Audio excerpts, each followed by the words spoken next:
Maybe my parents are looking for me. Baby, don't worry. A studio ready to kill the film over 1 decimal point. A woman handing peanut butter crackers to her own extras because there's no money left. A dancer everyone assumes was fictional. He wasn't. And one cast member's real story ended so differently and so quietly from his characters, it never made it into any retrospective, any anniversary special, any easy trivia list. This isn't the Dirty Dancing story you've heard twice already. Number 16.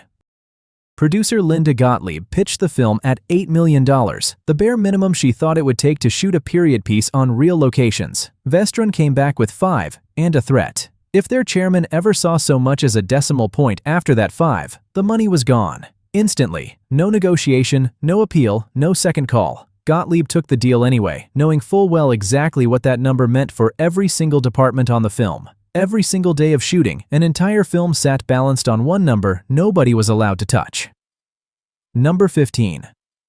200 paid extras were standing around in costume, waiting for a scene that couldn't be rescheduled. There was no catering budget left to feed them, and craft services had already run dry for the day, so Eleanor Bergstein, the woman who wrote the film, grabbed a jar of peanut butter and started handing out crackers herself, walking the lines of hungry background actors like a caterer instead of a screenwriter. The writer who built this world ended up serving at lunch.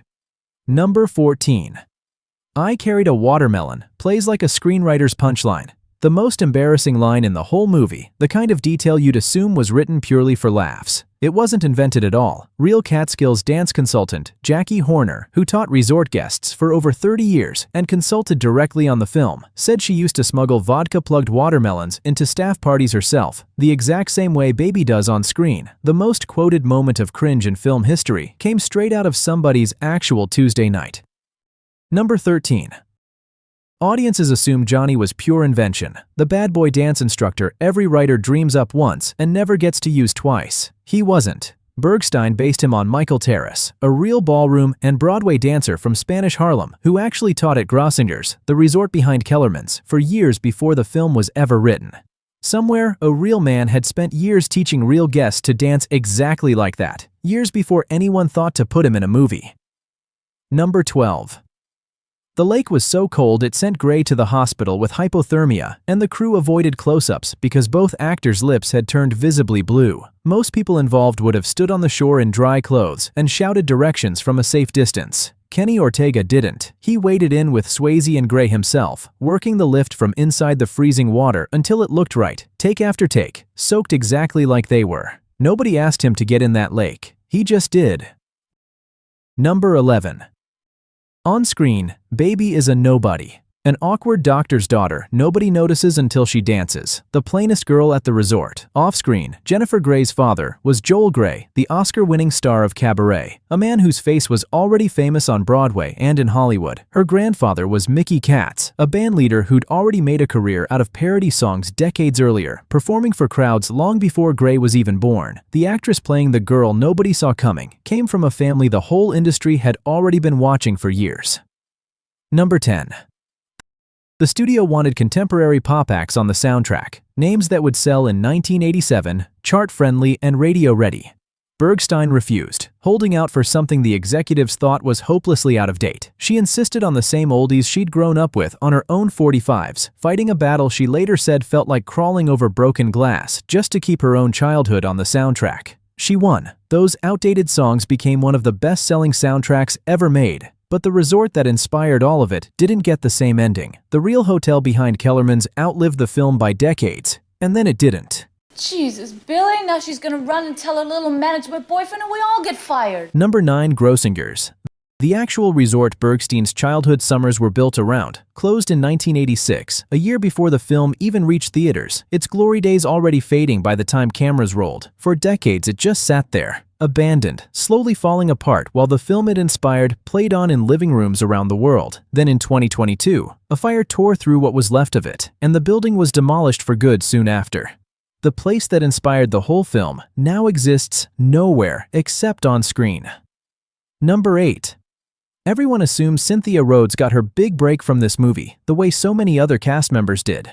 She didn't need one. She'd already danced in Flashdance and starred opposite John Travolta in Staying Alive. To half the crew, she was the real professional on set, not Swayze, the one who actually knew what she was doing.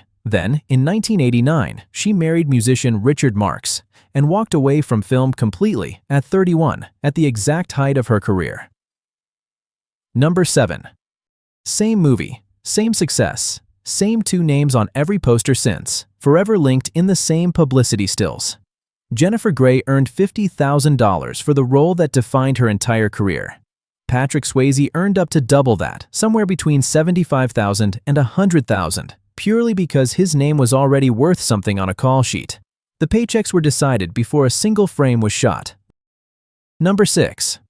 Orbach could have taken his usual full salary and walked away safe, the way most working actors would have. Instead, he gambled, trading it for a cut of the film's profits and its soundtrack, betting on a movie nobody expected to succeed.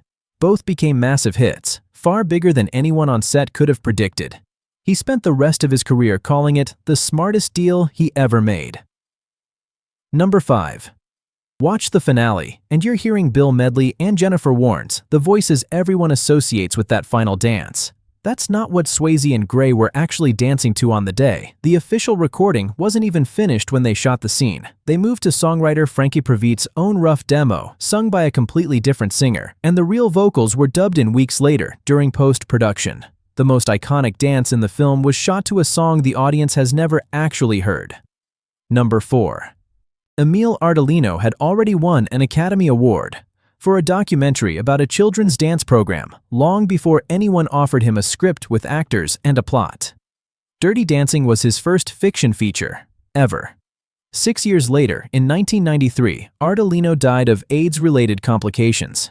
He was 50. He never got to watch the film outlive him by decades. Number 3. Jennifer Warnes stepping up to sing this duet looked like a lucky break, one more soundtrack gig among many that year.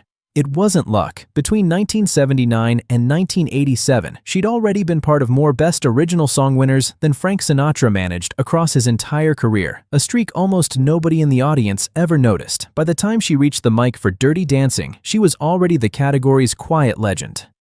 Number 2. Acne cream brand Clearasil signed on to chase the film's teen audience, a perfect, wholesome match on paper, exactly the demographic they wanted. Then studio testing came back. 39% of that same test audience hadn't even noticed the abortion storyline running through the entire back half of the film. Clearasil pulled out anyway, unwilling to risk it even after the numbers said most viewers missed it completely. They'd signed a deal with a movie they never actually understood. Number 1. Max Cantor played Robbie, the smug waiter every audience loves to hate, the one who gets Penny pregnant and refuses to help. He was a Harvard graduate. After the film, he walked away from acting entirely to become a journalist, reporting on New York's drug crisis for The Village Voice, chasing a story that mattered more to him than another movie role. Researching that story, he became addicted himself. On October 3, 1991, Max Cantor died of a heroin overdose. He was 32 years old. Some characters get booed at the premiere and forgotten by the credits, gone the moment the lights come back up. His story kept going long after anyone in that theater was still watching or even remembered his name.